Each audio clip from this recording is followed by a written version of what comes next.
আসসালামু আলাইকুম, সবাই কেমন আছেন? আশা করি সবাই ভালো আছেন। আমি এখন খাওয়া দাওয়া করছি। আসেন সবাই ভাত খাই। কিছুদিন আগে আমের আচার তৈরি করেছিলাম পেঁয়াজ দিয়ে। তার মধ্যে গোটা রসুন দিয়েছিলাম, পাঁচফোড়ন দিয়েছিলাম, আর সাথে আছে পটল ভাজা আর কচু দিয়ে ডাল রান্না করেছিলাম সেটা। তো আমি খাবার বেড়ে নিয়েছি। অফ ক্যামেরায় খাবারটা আমি একটু মাখিয়ে নিয়েছি।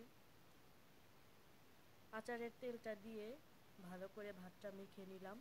ইস, কে যে খেতে মজা! আর একটু পটল ভাজা ভেঙে নিলাম।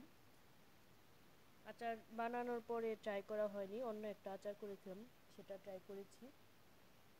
কারণ আমি কথা বলতে যাচ্ছি আর আমার জিহ্বায় লোল চলে আসছে আচার দিয়ে খাবো এই কারণে। আর আচারটা দেরিতে খাওয়ার কারণ হচ্ছে এটা যেহেতু আমটা তেলের মধ্যে ভিজিয়ে রাখতে হয় একটু সফট হওয়ার কারণে, এ কারণে। তো আমি আর কথা বলতে পারছি না, আমি এক লোকমা মুখে দিয়ে নিই। বিসমিল্লাহ।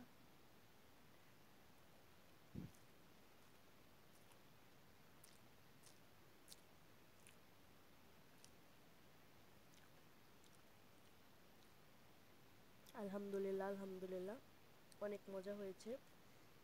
আর বরাবরই আচারের তেল আমার খুবই পছন্দ। আমার আম্মু যখন আচার তৈরি করতো, আচার বানিয়ে রাখতো, তো দেখা যেত আচারের তেল আমি খিচুড়ি দিয়ে, তখনও তো ভাত দিয়ে আচার খেতাম না, খিচুড়ি রান্না করলে আচারের তেলটা আমি উপর থেকে নিয়ে নিতাম। আর আম্মু রাগ করতো যে আমার আচার তো নষ্ট হয়ে যাবে, কারণ তেলে ডুবানো না থাকলে আচার নষ্ট হয়ে যায়। তো আমি এখন একটু কচু নিয়ে আর একটু আচার নিয়ে এটা একটু খাবো, দেখবো এটা কেমন লাগে কচুর সাথে।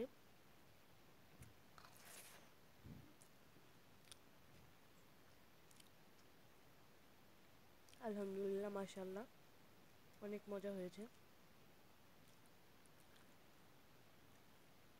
আমার আম্মু মারা যাওয়ার পর থেকে খাবারে আমি তৃপ্তি পাই না। মানে আমার আম্মু রান্না যে কি পরিমাণ মজা ছিল, এটা যারা যারা খেয়েছে তারাই বলতে পারবে। আমি বললে বাড়াবাড়ি হবে। আমার আম্মুর রান্নায় এক কথায় অমৃত ছিল। মারা যাওয়ার পর থেকে আমি সেইটে পরিমাণ তৃপ্তি পাই না। তবে আল্লাহর রহমত যে আমি আমার নিজের খাবার খেয়ে যতটা মানে সন্তুষ্ট পাই, অন্যের খাবারে আমি সন্তুষ্ট পাই না। আমি যাই রান্না করি, যেভাবেই রান্না করি, আমি খেয়ে সন্তুষ্ট হই। আর আমি সব কিছুতে আল্লাহর কি বলবো, আল্লাহর শুকরিয়া করি।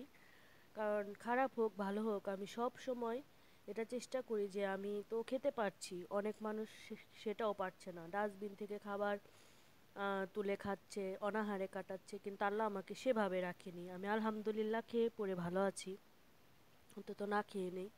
এ কারণে আমি খারাপ ভালো বিচার করি না, আমি খেয়ে নেই, এতে আমি সন্তুষ্ট। আপনারাও চেষ্টা করবেন খাবার নষ্ট না করার জন্য। খাবার ভালো হোক খারাপ হোক, খাবার তো খেতে পারছেন, এটার জন্য আল্লাহর কাছে সব সময়, এই নিয়ামতের জন্য সব সময় আল্লাহর কাছে সন্তুষ্টি অর্জন করবেন।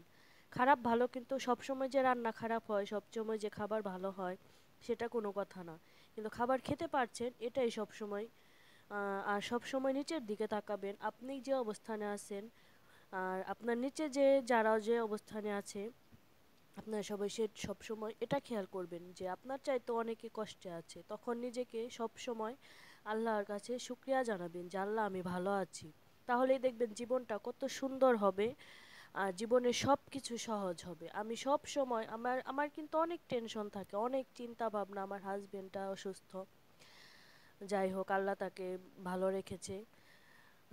তো মানুষ টাকা ইনকাম করুক আর নাই করুক, আজ টাকা আছে কাল টাকা নেই, কিন্তু আমার হাজবেন্ড যে অসুস্থ, এটা যে কতখানি একটা কষ্টের একটা মেয়ের জন্য।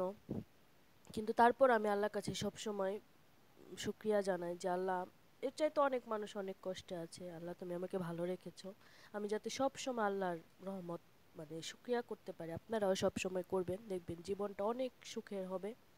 অনেক টেনশনও আপনার টেনশন মনে হবে না, আল্লাহর কাছে সব টেনশন ছেড়ে দেন, দেখবেন জীবনটা অনেক হাসি খুশির হবে।